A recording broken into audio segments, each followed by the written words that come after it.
मुझे यह अनुरोध किया गया है कि नंददास जी के भ्रमर गीत को केंद्र में रखकर आप सब लोगों के बीच अपनी बात रखूं।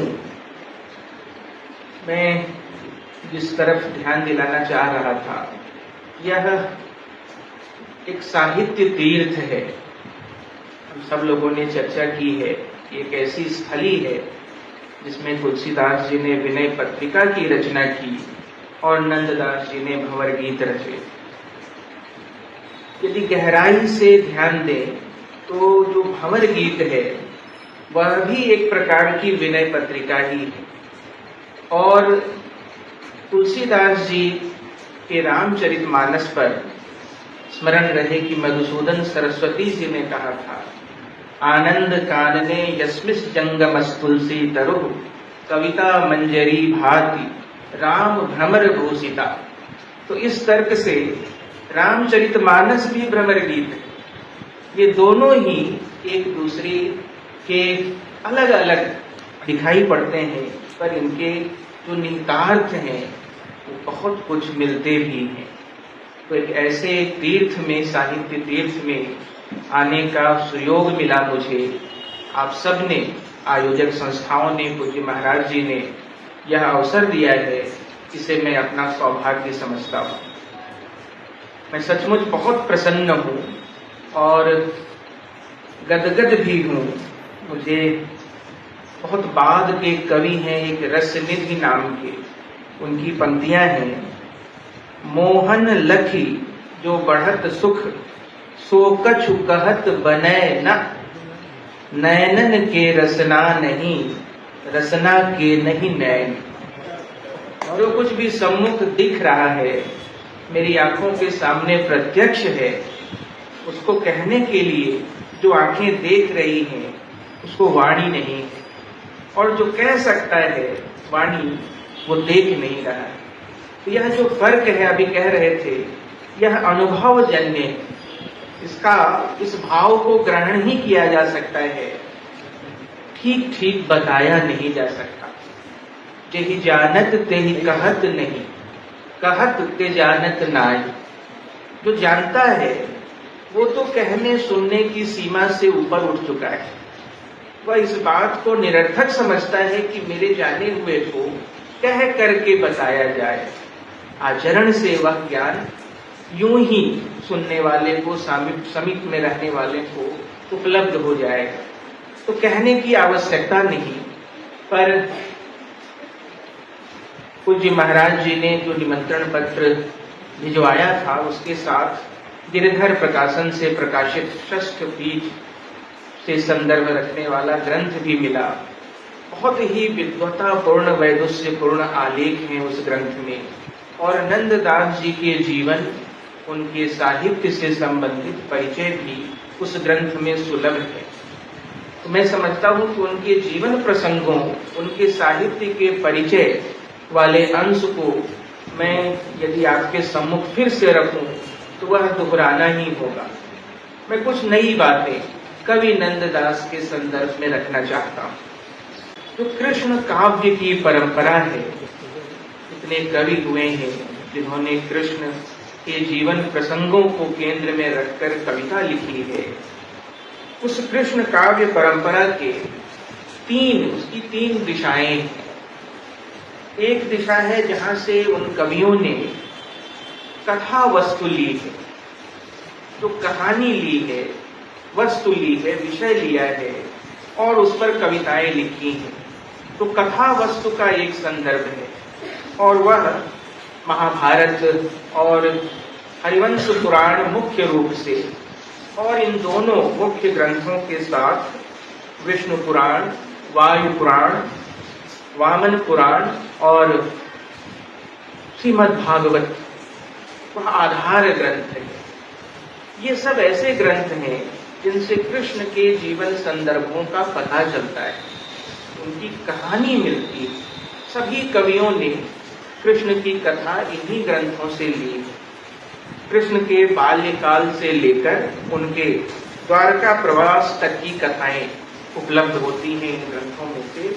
और पहली बार मेरी जानकारी में रटाते जी शुद्ध करेंगे यदि कहीं, ब्रह्म वैवर्त पुराण से श्री राधा जी का प्रवेश होता है कथा में।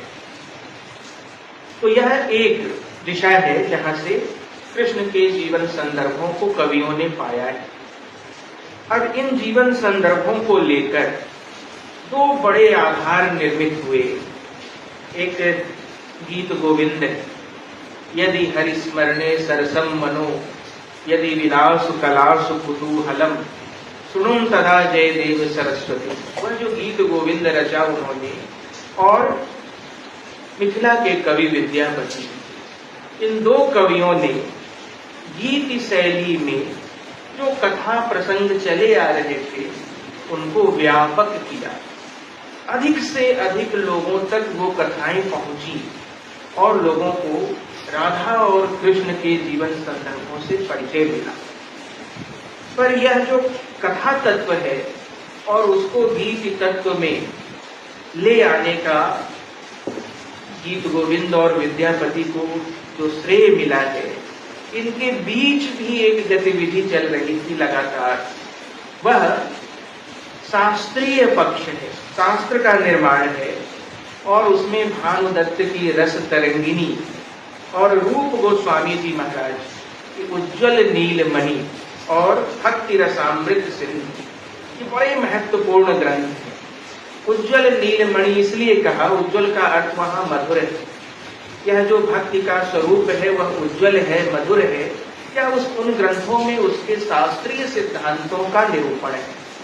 तो कथा मिला, उसको गीतों में ढाला, और इन सब से मिलकर शास्त्र निर्माण भी समानांतर रूप से ये सब चलते रहे। इन तीनों संदर्भों से अलग हटकर भक्ति की परंपरा में तीन बड़े आश्रय भी हैं कृष्ण भक्ति कविता के। एक स्थान तो यही है जिस परंपरा में, जिस प्रांगण में हम सब अभी बैठे हैं, वल्लभ संप्रदाय है।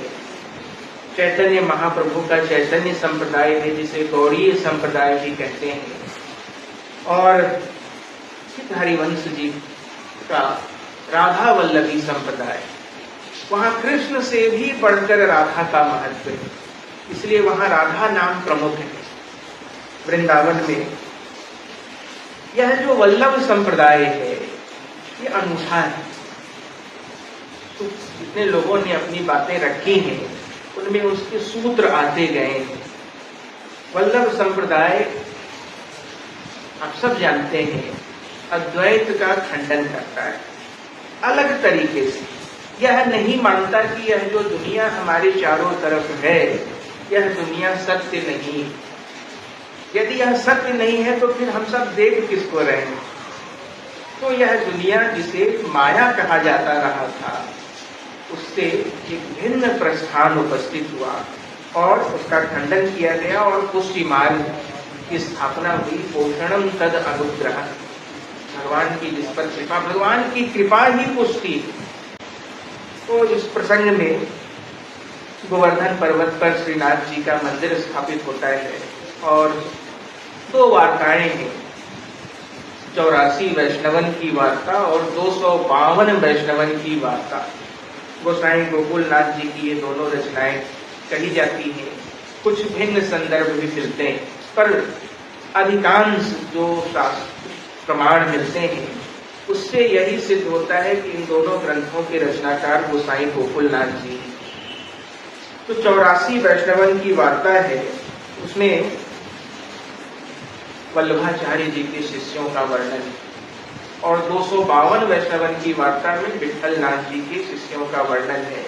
और यह जो अष्ट छाप है उसमें 4 शिष्य वल्लभाचार्य जी के हैं, सूरदास जी, कुंभन दास जी, कृष्णदास जी और परमानंदास जी, और 4 शिष्य विठल नाथ जी के हैं, नंददास जी, शीत स्वामी जी, चतुर्भुज स्वामी जी और गोविंद स्वामी जी। इस तरह से ये अष्ट सखा भी कहे जाते हैं। इन्हें अष्ट वीणा भी कहा गया है और साहित्य में और आप सब लोगों के बीच अष्ट छाप के कवि के रूप में इनकी ख्याति है। इन सभी कवियों में यह जो वल्लभ संप्रदाय है उसकी एक विशेषता यह है कि गोपियां यहाँ सभी गोपियां स्वकीया हैं। स्वकीया यानी कृष्ण ही इनके पति हैं, और इस बात को सिद्ध करने के लिए इतनी सारी गोपियां हैं, इनके एक ही पति कैसे हो सकते हैं, एक कथा उपस्थित की गई है इस संप्रदाय में, और वह बहुत संदर्भवान कथा है। ब्रह्मा जी ने परीक्षा लेने के लिए सारे ग्वाल और गैयों को अपने शक्ति से गायब करा दिया, और तब बाल कृष्ण ही गौओं का भी रूप धारण करते हैं, और जितने गोप थे उनका भी रूप धारण करते हैं 1 वर्ष तक, और उसी बीच में गोपियों का सबका ब्याह तय होता है। तो यह पता ही नहीं लग पाता कि ये सब एक ही भगवान के रूप है, और इस तरह से वो सारी गोपियां स्वकीय गोपियां हैं। तो यह प्रसंग वल्लभ संप्रदाय को विशिष्ट बनाता है। मैं यह इसलिए उपस्थित कर रहा था कि नंददास जी की कविता से ये सारे संदर्भ जुड़े हुए हैं। जो भागवत श्रीमद् भागवत का 10वां स्कंद है, 12 स्कंद है, उसमें जो 10वां स्कंद है उसमें कृष्ण के जीवन के छोटे छोटे प्रसंग उपस्थित होते हैं। उनका बाल्य जीवन, कैशोर्य जीवन, मथुरा गमन, और फिर जो इन सारे प्रसंगों से जुड़ी हुई घटनाएं हैं, उन सब का स्रोत कवियों के यहाँ वह 10वां स्कंद ही है। उसी 10वां स्कंद में भ्रमर गीत का भी आयोजन हुआ है पहली बार। इस भ्रमर गीत की यह विशेषता है, इसमें अलग से कोई कथा नहीं है, इसमें भाव ही कथा का रूप ले लेता है। यह भाव रूपी कथा है, और जो कृष्ण का व्यक्तित्व है भक्तों के यहाँ और कवियों के यहाँ दोनों जगह उपस्थित है। तो दोनों जगह की अलग अलग कुछ जरूरत भी होती है। भक्त तो अपनी भक्ति से कृष्ण के प्रति समर्पित है,